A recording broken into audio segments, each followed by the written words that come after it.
'పంకీ' movie flop అవ్వడానికి 5 reasons. మొదటిది fun. మూవీలో ఓన్లీ ఫన్ మాత్రమే ఉండిద్ది అన్నారు.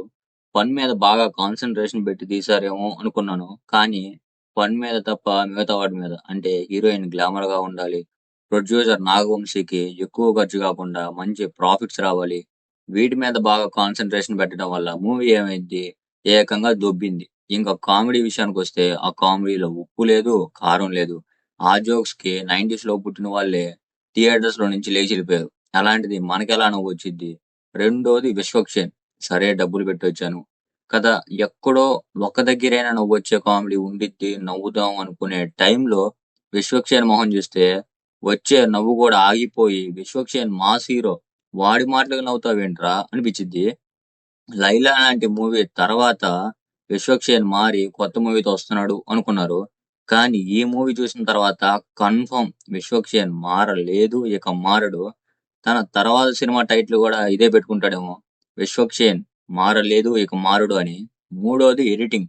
మూవీ ఎంత యావరేజ్‌గా ఉన్నా ఎడిటింగ్ బాగుంటే చూద్దాంలే అనే ఫీలొచ్చిద్ది. కానీ మూవీ ఏమో బిలో యావరేజ్. ఎడిటింగ్ చెండాలం. సీరియల్ అనుకున్నారో, మూవీ అనుకున్నారో మరి బడ్జెట్ తగ్గియాలని సీరియల్ ఎడిటర్‌ని తీసుకొచ్చి మూవీస్ ఎడిటింగ్ చేయాలంటే ఎలా అనిరుద్ గారు?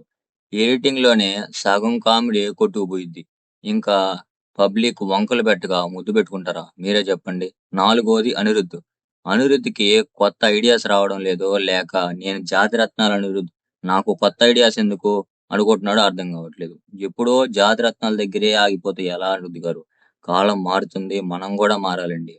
మారను నేనింతే అంటే షెడ్డుకి పంపిస్తారు. ఎవరు? జనాలు. ఐదోది నాగవంశి. నాగవంశికి ఈ మధ్య ఫ్యాషన్ అయిపోయింది. Only comedy, no emotion, no story అనడం. ఓన్లీ కామెడీ కోసం డబ్బులు దొబ్బించుకొని సినిమాకెందుకు?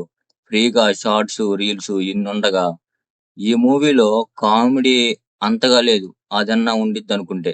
మరి మీరు మాత్రం ఇలాంటి మూవీస్ తీసి డబ్బులు మిగిలిచ్చుకొని, మా డబ్బులు తీసుకోవడం ఏ రకంగా న్యాయం? మీరే చెప్పండి.